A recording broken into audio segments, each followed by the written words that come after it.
Welcome back, guys. Today I'll be talking about dot operator on Excel. So it's a new feature added to the Excel workbook. So and this is how it works. Now this is a laptop sales sheet, and supposing I want to tell Excel that okay, this is a sales sheet. So as sales progresses, during the year, so I will still be updating my laptop sales on this particular sheet. So there is a way I can tell Excel that I will still be adding more prices to this particular laptop list, so that Excel can automatically calculate my total sales for me. So how do I do that? But in the process of doing that, I can encounter a particular problem, so which is the trailing zero problems. Now let me show you what I mean. Now this is the total sales and this is the price and quantity. Automatically, price multiplied by quantity will give me my total sales. You understand? But as time progresses, I can still have maybe Samsung or Lenovo laptop being sold at a particular point in time, and I may want to add them here, add the price and then the quantity here. But I don't want to do the mathematics manually again. So merely inputting these values into my Excel workbook. I want Excel to automatically calculate them for me. So there is a way I can tell Excel to do that for me.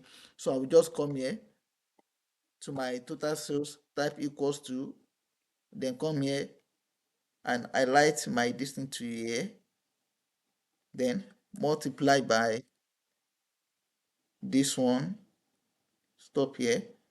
But there is a particular thing that will be displayed here that I will actually not want it to be displayed. So, and they are the trailing zeros. You will see some arrays of zeros that will be lined up here, because zero multiplied by zero will give us zero. But I don't want those zeros to be displayed. So there is a way to take care of it. So that's why we are talking about the dot operators here today. So I will click zero. I will click my enter so you can see what I'm talking about. So now see these trailing zeros here. So they make my data to look kind of disorganized. So there's a way to take care of these zeros here. So that's why we are talking about the dot operator. So just come here, click here. Now you come here to the front of this semicolon here. Just type dot, then come here to the second one, type dot, then you click enter. The moment you click enter, all these trailing zeros they get disappeared automatically. So the zeros get disappeared automatically. So, but I've already passed the message across to Excel that I may still enter some new details here, and that Excel should calculate my total sales for me automatically for that particular laptop brand I want to add. Now, supposing I still want to add another HP laptop, Elite book, and the price is 7,500, and then the quantity is 20. Then I press enter. Can you see Excel automatically add that particular value for me? Now supposing I want to enter this value outside my coverage range. You know, when I highlighted it, my highlight stopped somewhere around there. So supposing I want to add another value here, which is outside our coverage system.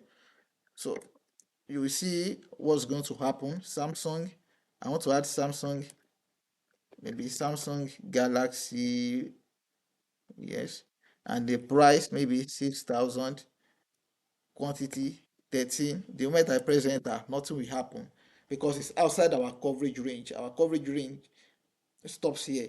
So that means here Excel doesn't have power to automatically calculate my final output here. So that's one of the importance of using the dot operator. Now, the second thing I want to show you is how to remove the trailing zeros and then the leading zeros.